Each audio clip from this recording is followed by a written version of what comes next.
कांग्रेस शासित कर्नाटक में इस मानसून सत्र पर पेश किया जाने वाला रोहित वेमुला विधेयक यह साफ संकेत है कि यह कानून न्याय के संतुलन को नष्ट कर प्रतिशोध और राजनीतिक हथियारबंदी का औजार बनने जा रहा है। कर्नाटक सरकार का यह कदम दरअसल सामाजिक समरसता को तोड़ने, एक वर्ग को दूसरे वर्ग के खिलाफ खड़ा करने और शिक्षण संस्थानों को वैचारिक रणभूमि में बदलने का प्रयास प्रतीत होता है।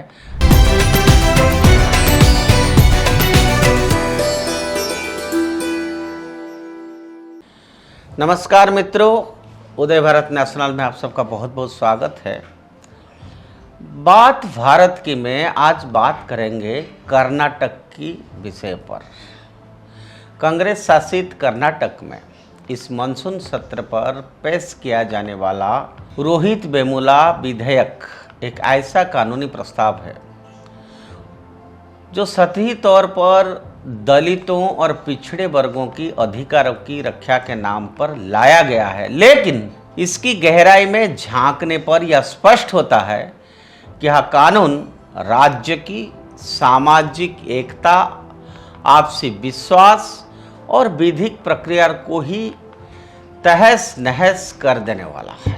इस विधेयक के माध्यम से राज्य सरकार ने सत्ता का ऐसा औजार रच डाला है जो आरोप दोषी की अवधारणा को जन्म देता है, जो किसी भी लोकतांत्रिक व्यवस्था के लिए बेहद खतरनाक है। और सबसे चिंताजनक पहलू यह है कि इस विधेयक के तहत केवल एक आरोपों भर के आधार पर गैर जमानती और संज्ञेय अपराध की प्राथमिकी दर्ज हो सकती है, यानी पुलिस को किसी भी व्यक्ति को बिना जमानत सीधा गिरफ्तार करने का अधिकार मिल जाएगा, बिना किसी ठोस साक्ष्य के। इतना ही नहीं, आरोपी को दोष सिद्ध होने से पहले ही 1 लाख तक का मुआवजा देना होगा। यह उस सिद्धांत के ठीक उलट है जिस पर भारतीय कानून आधारित है। दोष सिद्ध होने तक व्यक्ति निर्दोष है। विधेयक की सबसे खतरनाक धाराओं में से एक है कि यदि कोई व्यक्ति घटना में प्रत्यक्ष रूप से शामिल नहीं भी था, फिर भी अगर उससे घटना को रोकने का प्रयास नहीं किया तो उसे भी सजा दी जा सकती है।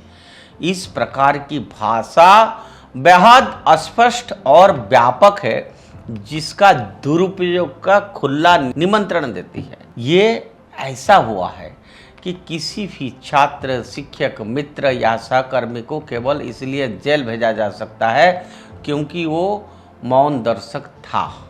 और सबसे बड़ा संकट, झूठों आरोपों पर कोई रोक नहीं। इस विधेयक में कहीं भी ये सावधान नहीं कि यदि आरोप झूठा पाया गया या दुर्भावनापूर्ण मंशा से लगाया गया तो शिकायतकर्ता पर क्या कार्रवाई होगी। यह साफ संकेत है कि यह कानून न्याय के संतुलन को नष्ट कर प्रतिशोध और राजनीतिक हथियारबंदी का औजार बनने जा रहा है। कर्नाटक सरकार का यह कदम दरअसल सामाजिक समरसता को तोड़ने, एक वर्ग को दूसरे वर्ग के खिलाफ खड़ा करने और शिक्षण संस्थानों को वैचारिक रणभूमि में बदलने का प्रयास प्रतीत होता है। यह विधेयक न केवल छात्रा की स्वतंत्रता पर आघात करेगा, बल्कि शिक्षकों, प्रशासनिक अधिकारियों और यहाँ तक कि आम नागरिकों को भी निरंतर भय के वातावरण में जीने का मजबूर करेगा। किसी भी सभ्य समाज में कानून का उद्देश्य न्याय करना होता है, ना कि बदले की भावनाओं को संस्थागत रूप से देना। रोहित वेमुला की दुखद आत्महत्या को आधार बनाकर इस प्रकार का विधेयक लाना केवल राजनीतिक लाभ उठाने का माध्यम है।